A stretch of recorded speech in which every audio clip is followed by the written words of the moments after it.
Albert Einstein was famously quoted as saying, quote, "We cannot solve our problems with the same level of thinking that created them," end quote. It is necessary to achieve a new frame of reference and standpoint in order to address the issues of the body life mind complex, and the transformation of the vital nature is one of the key issues that needs to be so addressed. The vital nature, as we have described, is not subject to change through the normal tools of indulgence or suppression that seekers have tended to employ in past attempts to bring it under control.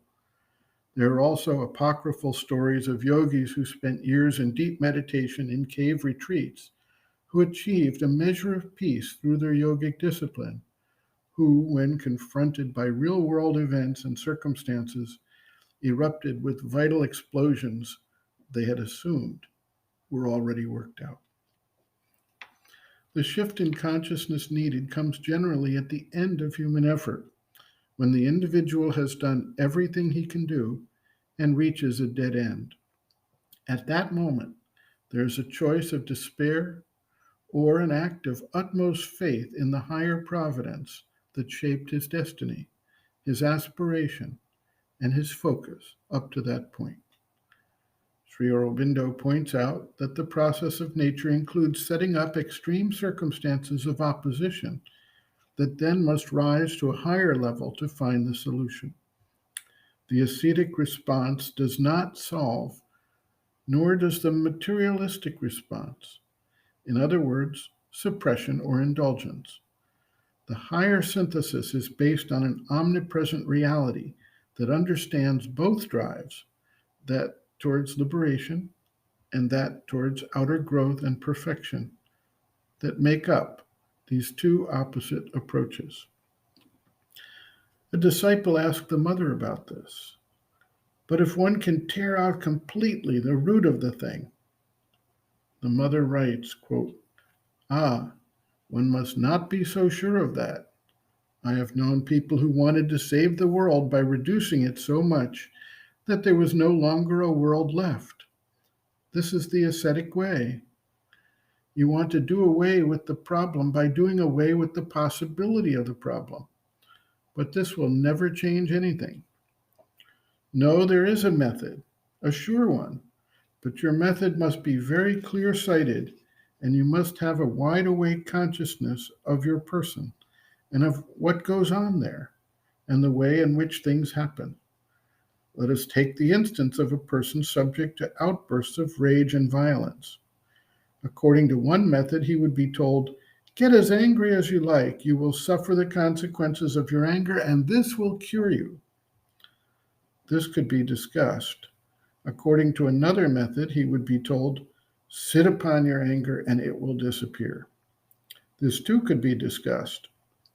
In any case, you will have to sit upon it all the time, for if ever you should get up for a minute, you will see immediately what happens. Then, what is to be done? You must become more and more conscious.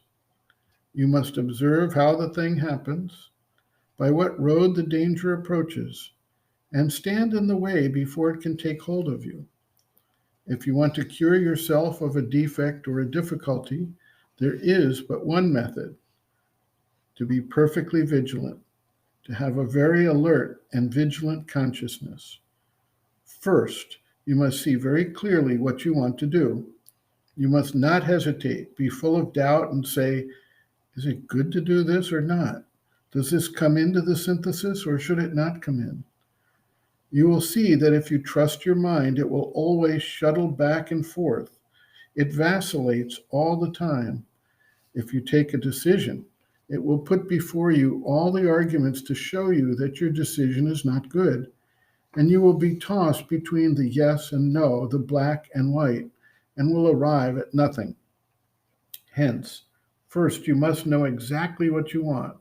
No, not mentally, but through concentration, through aspiration, and a very conscious will. That is the important point. Afterwards, gradually, by observation, a sustained vigilance, You must realize a sort of method which will be personal to you. It is useless to convince others to adopt the same method as yours, for that won't succeed. Everyone must find his own method. Everyone must have his own method.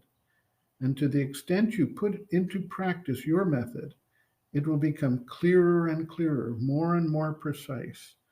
You can correct a certain point, make clear another, etc. So you start working. For a while, all will go well. Then one day you will find yourself facing an insurmountable difficulty, and you will tell yourself, I have done all that, and here is everything as bad as before. Then in this case, you must, through a yet more sustained concentration, open an inner door in you and bring into this movement a force which was not there formerly, a state of consciousness which was not there before.